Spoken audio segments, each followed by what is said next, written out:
Got your Samsung Galaxy Buds Pro and wanna hook them up with your Galaxy Tab A9 or A9 Plus? Let me show you the quickest way to connect and pair them. So first you have to open up your settings and go to Bluetooth. Make sure Bluetooth is turned on. Now grab your Galaxy Buds Pro.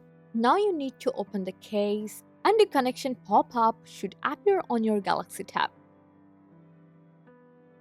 If it doesn't show, press and hold the button on the back of the case until the blue and green light starts blinking.